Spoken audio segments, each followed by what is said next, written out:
The distress call. The distress call. Captain Zara Solari strode onto the bridge of the UES Dauntless, her boots clicking crisply against the polished deck. The low thrum of the quantum engines reverberated through the hull. Zara squared her shoulders, meeting the alien's luminous gaze. "High Counselor, the people of Earth stand ready. Tell us what we must do." As the alien began to speak, Zara felt the weight of history settling on her shoulders. The fate of worlds would be decided in the days to come, and the crew of the Dauntless would be at the forefront, carrying the hopes and strength of an entire planet. It was a burden Zara was ready to bear, for she knew, deep in her bones, that this was what humanity had been preparing for all along. This was their destiny among the stars. The journey was just beginning, but one thing was certain. When the galaxy cried out, Earth would answer. Always. Worlds collide. Worlds collide. The Galactic Alliance Council chamber was a breathtaking sight, a vast spherical space whose walls shimmered with the light of 1,000 stars. Representatives from 100 alien races sat in tiered rows, their exotic features and colorful garments creating a dazzling tapestry of diversity. At the center of the chamber, Captain Zara Solari stood tall, flanked by her senior officers. They were the first humans to set foot on the Alliance capital world of Luminos, and the weight of that responsibility hung heavy on their shoulders. "Members of the Alliance, I present to you the representatives of Earth," High Counselor Zephyr intoned, his melodic voice carrying effortlessly through the chamber. "They have traveled far to answer our call for aid." A murmur rippled through the gathered aliens, their expressions ranging from curiosity to apprehension.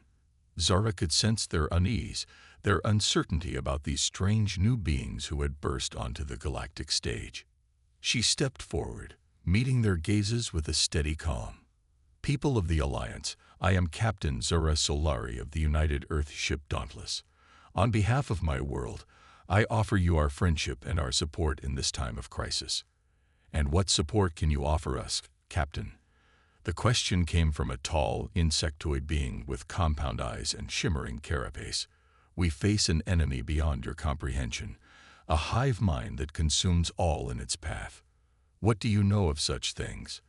Zara felt a flicker of anger at the alien's dismissive tone, but she pushed it aside. "Ambassador, Earth may be new to the galactic community, but we are no strangers to conflict. Our history is one of strife and resilience, of rising to meet challenges that seemed insurmountable. We have faced our own hive minds, our own existential threats, and we have prevailed." She called up a holographic display, images of Earth's past conflicts rotating in the air. "This is what we offer: our strength, our adaptability, our indomitable will. We may not have your advanced technologies or your centuries of wisdom, but we have something just as valuable.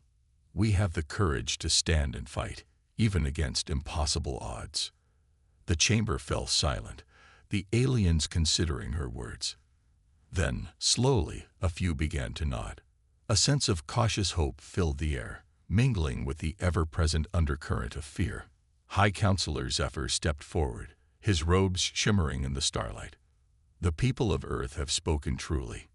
In this darkest hour, their strength may be the light that guides us through. I propose a formal alliance, a sharing of knowledge and resources as we face this threat together." A vote was called, and the results were unanimous. Earth would stand with the Galactic Alliance, their fates now intertwined. As the council session adjourned, Zara found herself approached by a small, fuzzy creature with large, soulful eyes. "Captain Solari, I am Ambassador Zix of the Faerun. I wanted to thank you personally for your words today. You gave us hope when we had none." Zara smiled, kneeling down to the ambassador's level. "We're all in this together now, Ambassador. Earth will do everything in its power to protect your people and all the peoples of the Alliance." The ambassador blinked back tears. "You are true friends, Captain. May the stars guide your path." As Zara and her crew made their way back to the Dauntless, the weight of their new responsibilities settled on their shoulders. They were no longer just explorers or diplomats. They were soldiers in a war that spanned the galaxy. But as Zara looked at the determined faces of her crew, she felt a swell of pride. These were the best Earth had to offer, men and women of courage and conviction. Together, they would face whatever challenges lay ahead. For they were human, and when the galaxy called, humanity would always answer. As the Dauntless prepared for the battles to come, Zara knew that the true test of their strength was yet to come. The swarm awaited, a foe unlike any they had faced before. But she also knew that they would not face it alone. Worlds had collided, destinies had intertwined. And in that unity, that shared purpose, there was a power greater than any single race could wield. The people of Earth would fight, as they always had. But this time, they would fight for something greater than themselves. They would fight for the galaxy, for the dream of peace and unity among the stars. And in that fight, they would find their true calling, their greatest destiny, the destiny of the Deathworlders, the guardians of light in a galaxy besieged by darkness. The journey ahead would be long and hard, filled with sacrifices and sorrows, but it was a journey they would make gladly, for the sake of all the lives that hung in the balance. Earth had taken its first step into a larger universe, and they would not falter, would not fail. For the sake of all that lived and breathed and hoped, they would stand. Worlds had collided, and from that collision, a new hope would be born. Preparation for battle. The training deck of the Dauntless hummed with energy as Zara led her newly formed strike team through their paces. It was a diverse group, comprising not only the best soldiers Earth had to offer, but also elite warriors from a dozen allied species.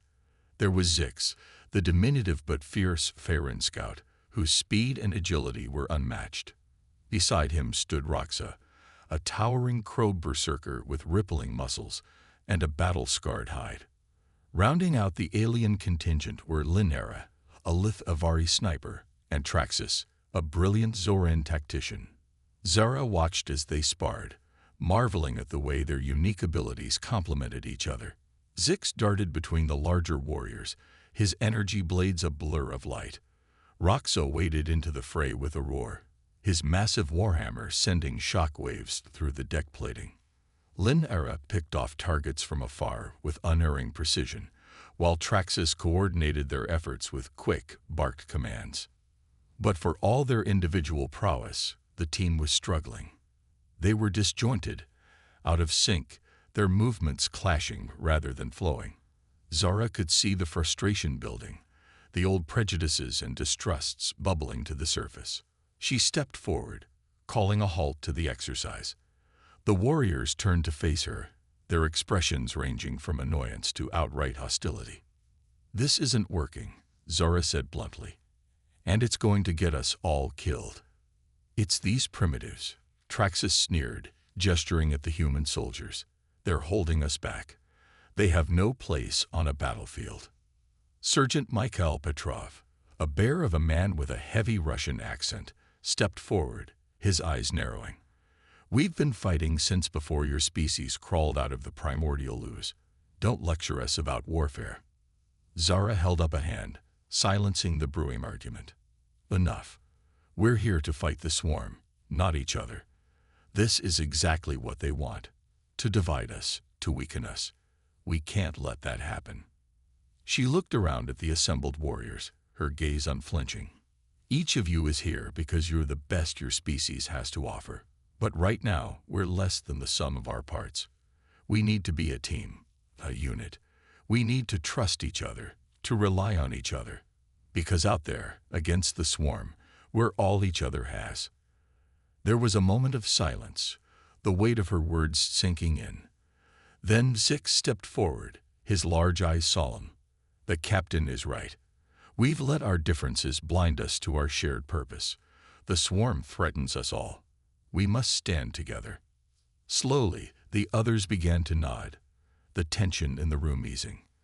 Roxa clapped Mikhail on the shoulder, nearly knocking the big Russian over.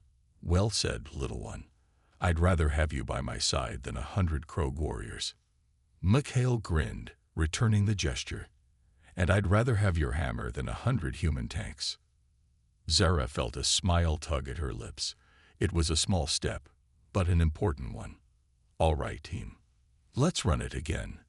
This time, fight as one." As the warriors took their positions, Zora could feel the shift in the air. They moved together now, their actions synchronized, their strengths complementing each other. Zix and Linera worked in tandem, the scout spotting targets for the sniper to eliminate. Roxa and Michael formed an unbreakable front line, their shields locking together as they advanced. And Traxus was the mastermind, directing the flow of battle with pinpoint precision. It was a thing of beauty, a symphony of destruction.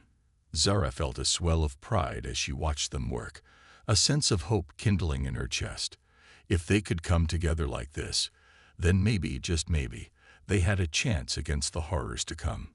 The swarm wouldn't know what hit them, for they would face not a collection of disparate races, but a unified force, a team forged in the fires of adversity, tempered by the bonds of brotherhood.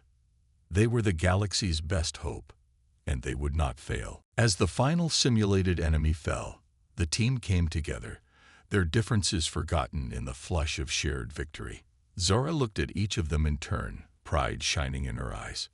"Well done," she said softly. "You've shown me today what we can achieve when we stand together, when we fight not as separate species, but as one people, united in purpose." She placed her hand in the center of the circle, a human gesture of unity. One by one, the others joined her, their hands overlapping in a symbol of solidarity. "This is just the beginning," Zara said, her voice ringing with conviction. "Out there, the real fight awaits. But I know that together, we can face anything.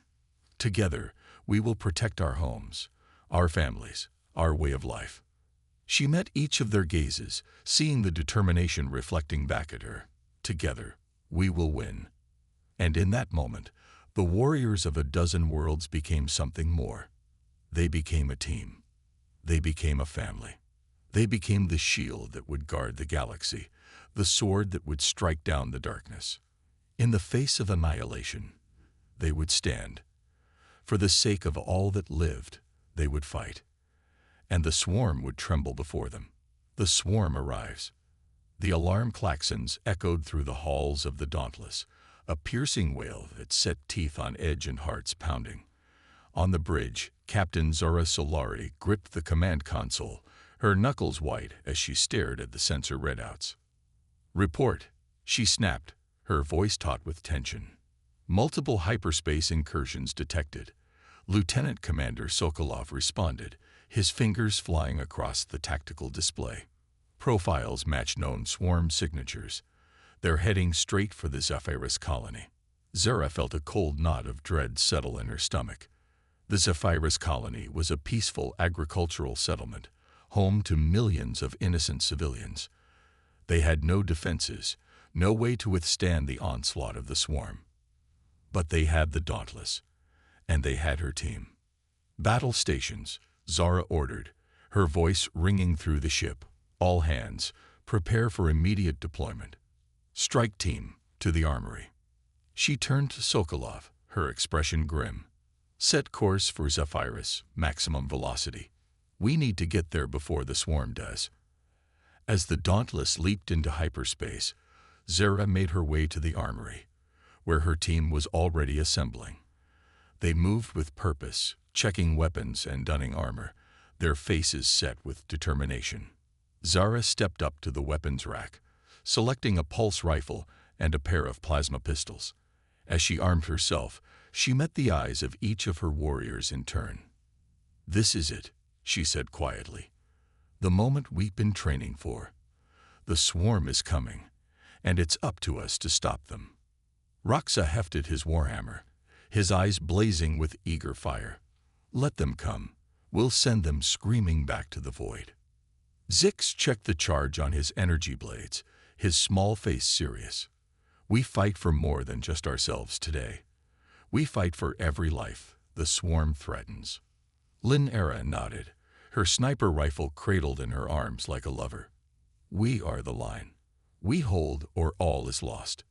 Traxus and Michael said nothing, but the resolve in their eyes spoke volumes. They were ready as they would ever be. The Dauntless dropped out of hyperspace on the edge of the Zephyrus system, and the view screens filled with the sight of nightmare. The swarm ships were vast, organic-looking monstrosities, pulsing with sickly bioluminescence. They swarmed towards the helpless colony like locusts descending on a field. "Launch fighters," Zara commanded, her voice steady despite the fear clawing at her throat. "Establish a perimeter. Buy the colony as much time as you can." As the dauntless fighter wings streaked towards the enemy, Zara turned to her team. "We're going in. Our target is the swarm command ship. If we can take it out, it might disrupt their coordination, give the colony a fighting chance." They nodded, faces grim beneath their helmets. They knew the odds, knew the risks, but they also knew their duty. The dropship punched through the swarm lines, weaving desperately through a storm of plasma fire. Zara gripped the restraints as the craft shuddered and bucked, the pilot's hands a blur on the controls. And then they were through, the command ship looming before them like a monstrous insect. The dropship slammed into its chitinous hull, magnetic clamps locking on with a clang. "Go! Go, go!" Zara yelled, hitting the release on her harness. The team poured out of the dropship, weapons at the ready, into the nightmarish innards of the swarm vessel. It was a hellscape of pulsing flesh and skittering horrors, the air thick with the stench of decay. The team fought their way forward, plasma and steel carving a path through the chittering swarms. Roxo was a juggernaut, his hammer smashing through chitin and bone. Zix was a ghost, appearing and disappearing in flashes of energy blade. Lin-Ara's rifle sang a deadly song, each shot a kill. Traxus and Michael fought back to back, a fortress of shield and gun. And Zara was the spear tip, leading the charge with a cry of defiance on her lips. They were outnumbered, outgunned, but they fought with the fury of the desperate, the courage of the damned. Inch by bloody inch, they drove towards the heart of the ship, towards the nightmare nexus that controlled the swarm. Every step was bought with blood and pain, every corridor a gauntlet of horror. But they didn't stop. They couldn't stop. The fate of millions hung in the balance, the fate of the galaxy itself. And then, suddenly, they were there. The command nexus pulsed before them, a grotesque mass of neural tissue and flickering screens. And in that moment, Zara knew what had to be done. "Get out," she said softly, turning to her team. "Get back to the dropship. I'll finish this." They hesitated, protest in their eyes. But Zara shook her head. "That's an order. Go, now." One by one, they turned and ran, fighting their way back through the nightmares, and Zara was alone, facing the heart of the swarm. She raised her rifle, aiming at the pulsing heart of the Nexus. One shot, to end it all. One shot, to save a galaxy. She pulled the trigger, and the world went white.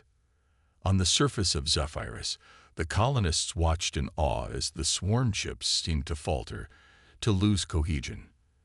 The chittering hordes that had been advancing on their homes suddenly milled in confusion, as if cut off from some vital guiding force. And then the Dauntless was there, its guns blazing as it carved a path through the disorganized swarms. The fighter wings followed, mopping up the scattered remnants of the once terrifying horde. It was over. Against all odds, they had won.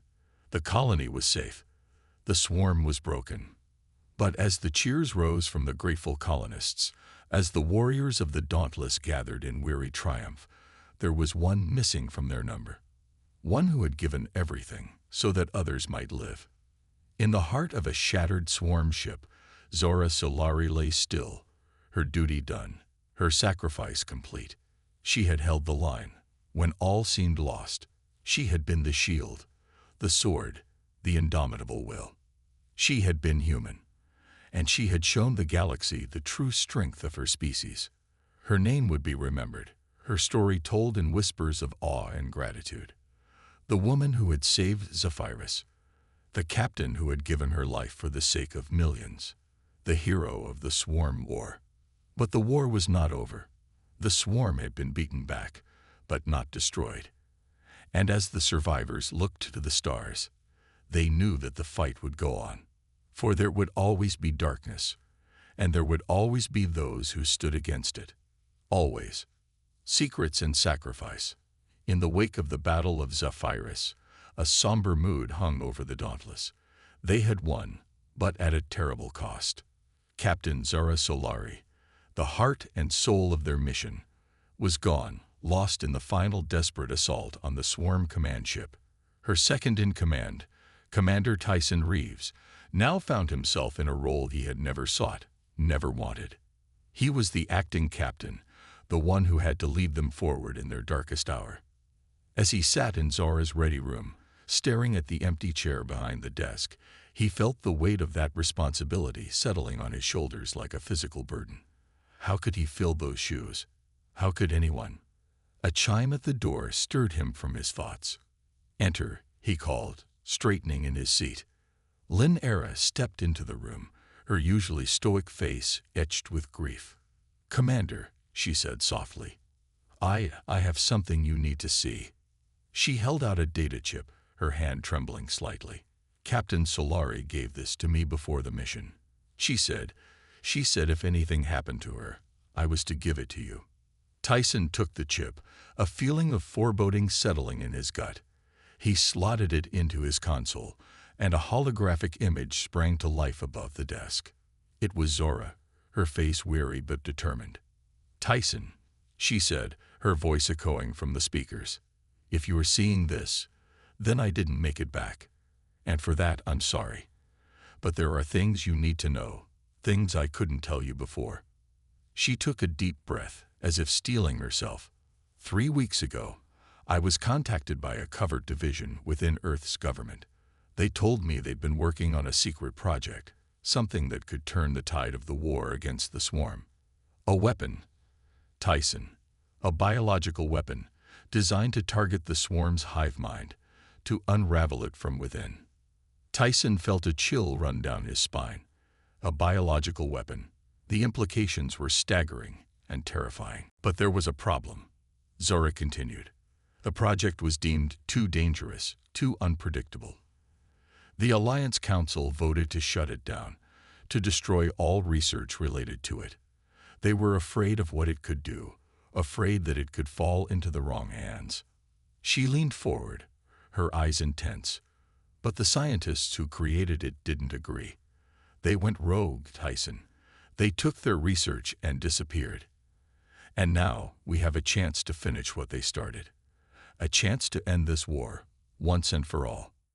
The hologram flickered, and a set of coordinates appeared in the air. "This is where they are," Zora said. "A hidden research facility, deep in uncharted space. I need you to go there, Tyson. I need you to find that weapon and use it against the swarm." She smiled sadly. "I know it's a lot to ask. I know the risks. But this is our best hope, maybe our only hope. The Alliance Council can never know. But I trust you, Tyson.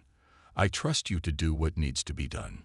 The hologram winked out, leaving a stunned silence in its wake. Tyson stared at the empty air, his mind reeling.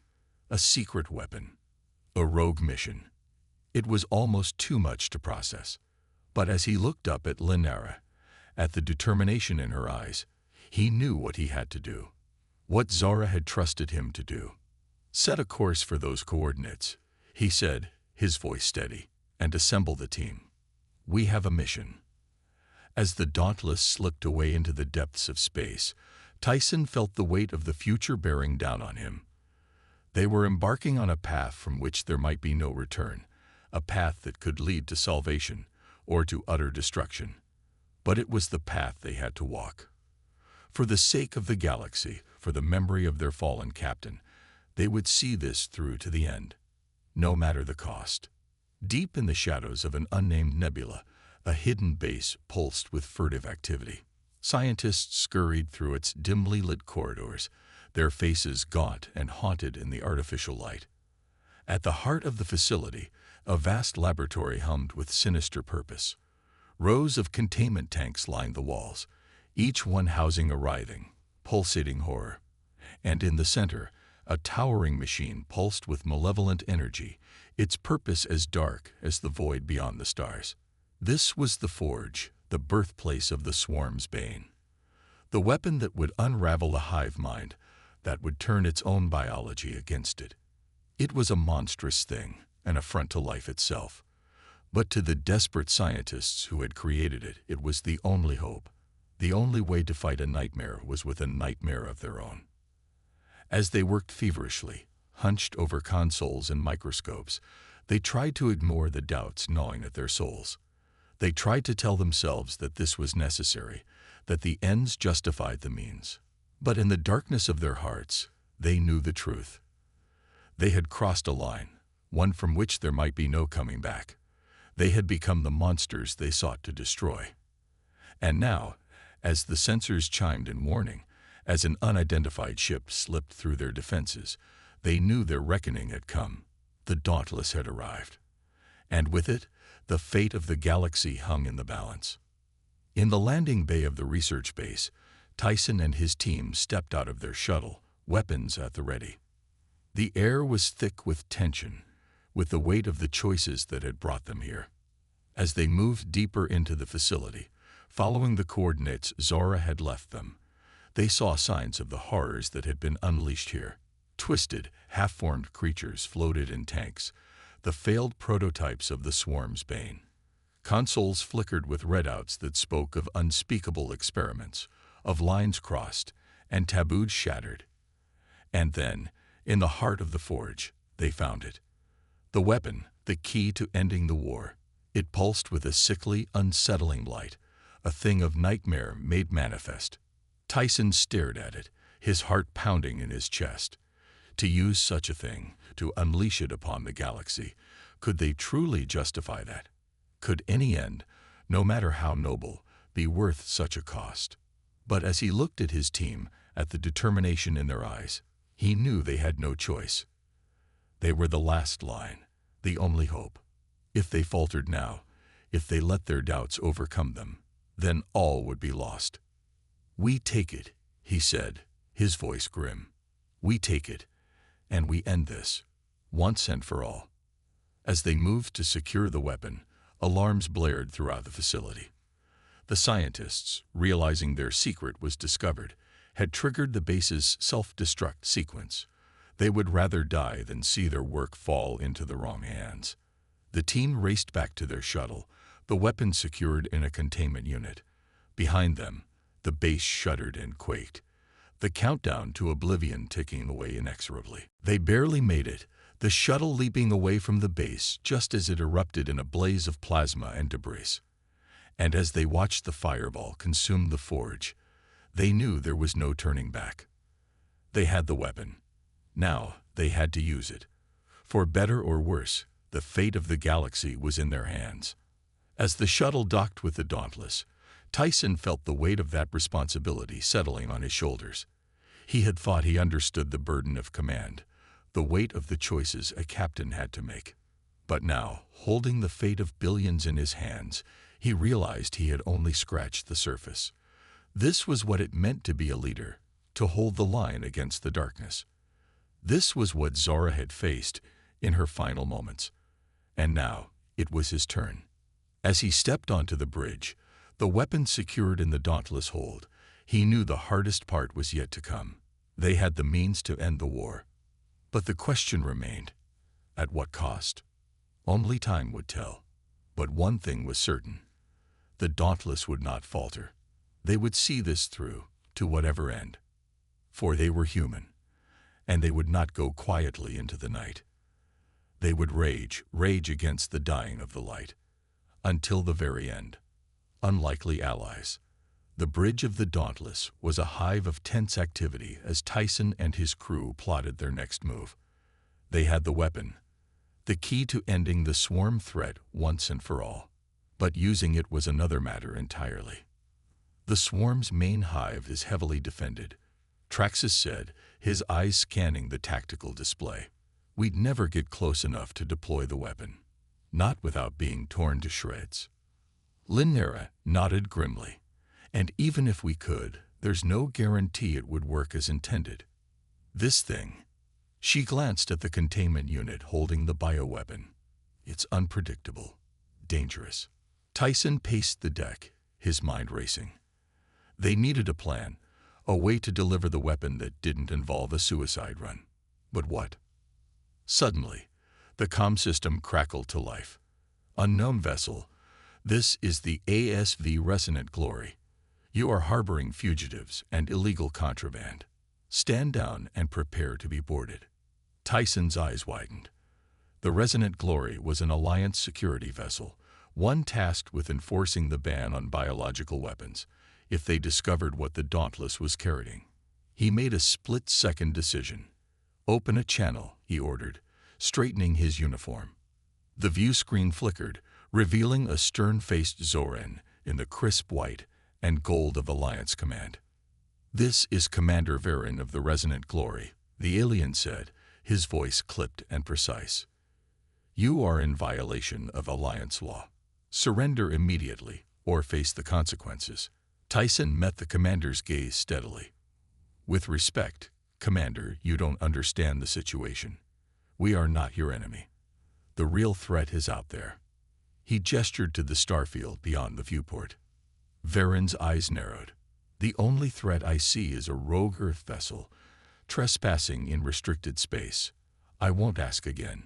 Stand down, or we will open fire. Tyson's mind raced, desperately seeking the solution. And then it hit him. The Zorans. Traxxas people, known throughout the galaxy for their strict adherence to law and order, their unwavering commitment to the greater good. If anyone could understand the necessity of what they were doing, it would be them. Commander Varin, Tyson said carefully, I have a Zoran on my crew. His name is Traxxas. He believes in what we're doing. He knows the stakes. Varin hesitated, surprise flickering across his angular features. Traxxas? From the Telleris clan. Traxxas stepped forward, his posture proud and erect. I am he confirmed. And I vouch for this crew, and for our mission. The swarm must be stopped, Commander, no matter the cost. There was a long, tense moment of silence. And then, slowly, Varin nodded. Very well, he said. I will hear you out, but I make no promises. Over the next hour, in a tense conference between the two ships' command staff, Tyson and his team laid out their case. They described the horrors of the swarm, the millions of lives at stake, and they revealed the existence of the weapon, the desperate plan to end the war. Varin listened, his expression unreadable. And when they were done, he was silent for a long, heavy moment. What you propose is extreme, he said finally. The risks are incalculable. The potential for harm, unimaginable. Tyson met his gaze unflinchingly. We know, he said softly, but we're out of options. This is our only chance. Varin sighed, a sound of terrible weariness.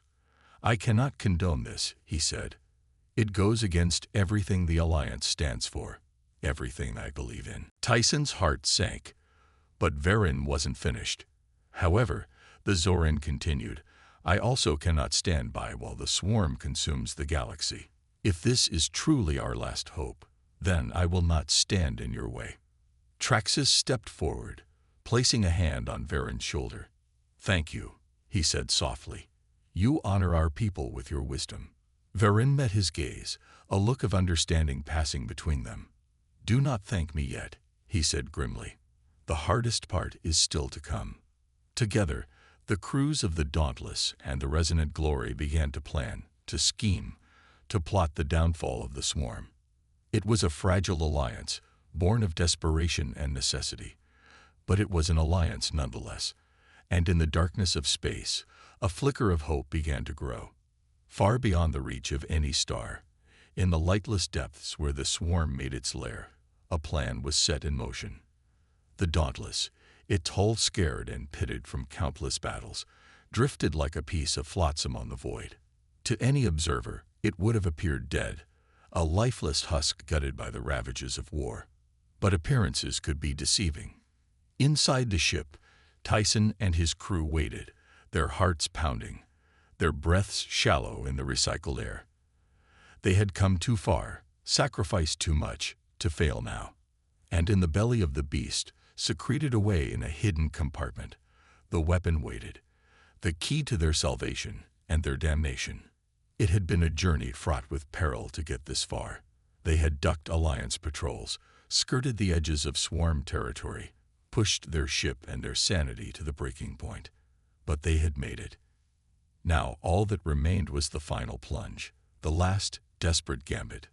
"Steady," Tyson murmured, his eyes fixed on the sensor display. "Steady." And then, like a nightmare made manifest, the swarm descended. Chittering, seething masses of chitin and hate boiled out of the darkness, drawn to the Dauntless like moths to a flame. They swarmed over the ship, probing, seeking, hungry for the life they sensed within. But the Dauntless did not fight back. It hung in space, an unresisting prize, a sacrificial lamb laid out for the slaughter. And as the swarm tore into the ship, rending metal and flesh alike, the trap was sprung. The hidden compartment burst open, and the weapon, the terrible fruit of the Forge's labors, spilled out into the heart of the hive. It pulsed with malevolent energy, a cancerous seed planted in the body of the beast. And then, with a flare of searing, actinic light, it detonated. The swarm convulsed, a trillion minds crying out in unison as the bioweapon tore through their synapses, rewrote their very genetic code. The hive mind unraveled, consumed by the ravenous appetite of the weapon, turning on itself in a frenzy of self-destruction. Ships burst like rotten fruit, spilling their liquefied innards into the void. Drones twitched and spasmed, their neural pathways seared to ash. The swarm, the great devourer, the nightmare of the galaxy, was no more. In the heart of the maelstrom, the Dauntless shuddered and quaked, its hull breached in a dozen places, its crew battered and bleeding. But alive. Against all odds, impossibly, they had survived. As the last of the swarm's death throes faded, as the silence of the void reasserted itself, Tyson dragged himself to the shattered remnants of the bridge. His crew, his friends, lay broken and bloodied around him.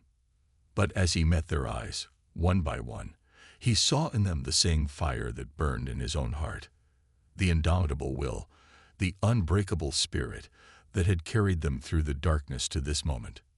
"We did it," he croaked, his voice raw and ragged. "We won." And in that moment, as the weight of their sacrifice, their triumph, settled on their shoulders, they knew it had been worth it. In the days that followed, as the galaxy reeled from the news of the swarm's downfall, as the Alliance scrambled to understand what had happened, the crew of the Dauntless limped home. They were hailed as heroes, as saviors, the ones who had done the impossible. But for Tyson and his crew, the accolades tasted like ashes. They had seen too much, lost too much, to ever be the same again. The horrors of the Forge, the terrible price of victory, would haunt them forever. But as they stood on the observation deck of Earth's orbital station, looking out at the blue-green jewel of their homeworld, they knew they would do it all again, in a heartbeat, for they were humanity, the Deathworlders, the ones who had stared into the abyss and refused to blink. And as long as they drew breath, as long as human hearts beat in human chests, the light would never go out. The end of the swarm was not the end of their story. There would be other challenges, other threats, other battles to be fought. But whatever came, they would face it, together, as one. For they were the shield, the sword, the indomitable will. They were the light in the darkness, and they would never, never stop fighting. The last stand. The swarm was broken, its hive mind shattered by the bioweapon's devastating pulse. But like a snake with its head cut off, the body continued to thrash, to lash out in mindless, destructive fury. Across the galaxy, the remnants of the once mighty horde rampage, driven by base instinct and the fading echoes of the Overmind's last commands. Worlds burned, civilizations teetered on the brink, as the Alliance scrambled to contain the damage. And at the center of it all, the crew of the Dauntless found themselves once again on the front lines. "The situation is critical," High Counselor Zephyr said, his holographic form flickering above the bridge's central display. "The swarm may be leaderless, but it is still vast, still deadly. If we do not act quickly, the devastation will be incalculable." Tyson leaned forward, his face gaunt and haunted in the harsh light of the display. "What do you need us to do?" Zephyr's expression was grim. "We have identified a nexus, a central node in what remains of the swarm's neural network. If we can strike there, it may be possible to send a cascading shutdown signal through the entire horde. To end this, once and for all." Lynn Era stepped forward, her eyes hard. "And if we fail?" Zephyr met her gaze unflinchingly. "Then the swarm will rage on, until there is nothing left to destroy. This is our last chance, our final stand." A heavy silence settled over the bridge, each member of the crew grappling with the enormity of what lay before them. They had already given so much, sacrificed so much. Could they be asked to give still more? But as Tyson looked around at his crew, at the determination etched on every face, he knew the answer. "We'll do it," he said, his voice steady. "We'll take the fight to them. We'll end this, whatever it takes." And in the eyes of his crew, he saw the same resolve, the same unwavering commitment. They were battered, they were weary to the bone, but they were not beaten. Not yet. Not ever. The Nexus lay at the heart of what had once been swarm territory, a seething mass of broken ships and shattered forms, held together by the tenuous strands of the fading hive mind. It pulsed with a sickly, flickering light, a cancer at the center of the galaxy. The Dauntless tore through the debris field, its hull scorched and dented, its weapons blazing. Fighters swarmed around it like angry wasps, harrying the larger vessel, seeking to overwhelm it by sheer numbers. But the Earth ship would not be deterred. It forged ahead, implacable, unstoppable, the will of its crew given form in steel and fire. On the bridge, Tyson gripped the arms of the command chair, his knuckles white, his jaw clenched. "Status," he barked, as another impact rocked the ship. "Shields at 30%. Sokolov reported, his fingers flying over the tactical console. "Hull breaches on decks 7 and 12. "We're taking a pounding, sir." Tyson gritted his teeth. "Reroute all power to forward shields and weapons," he ordered. "We only need to punch through, to get in range for the shutdown signal." The ship shuddered again, sparks flying from overloaded consoles. In the med bay, Zix and the other doctors worked frantically to stabilize the wounded, the floor slick with blood and hydraulic fluid. In engineering, Mike Hale and his team fought to keep the engines running, the reactors from melting down, as the ship was pushed to its limits and beyond. And on the gunnery decks, Roxa led the weapons crews, his face a mask of determination as he poured salvo after salvo into the oncoming swarms. They were all pushed to the brink, every man and woman, human and alien alike. But they did not falter, did not fail. They stood their ground, they held the line. For they knew, with a certainty that transcended mere faith, that this was their purpose. This was why they had been born, why they had fought, and bled and suffered. For this moment, for this chance, to save everything. The Nexus loomed before them, a monstrous construct of twisted metal and pulsing flesh. The Dauntless, its hull breached in a dozen places, its engines straining on the edge of meltdown, bore down on it like an avenging angel. "Prepare the signal," Tyson commanded, his voice ragged. "Mikhail, give me everything you've got." The ship surged forward, the last of its reserves pouring into the engines. In the heart of the Nexus, a vast maw opened, a gateway to the corrupted core of the swarm's being. The Dauntless plunged into that abyss, into the very jaws of hell itself. And as it did, Traxus hit the trigger. The shutdown signal, the product of Alliance ingenuity and Earth determination, burst from the Dauntless transmitters. It raced through the Nexus, following the pathways of the swarm's neural network, a virus designed to kill the very concept of the hive mind. And as it spread, as it replicated and consumed, the swarm stopped. Like marionettes with their strings cut, the drones went limp, the ships drifting aimlessly.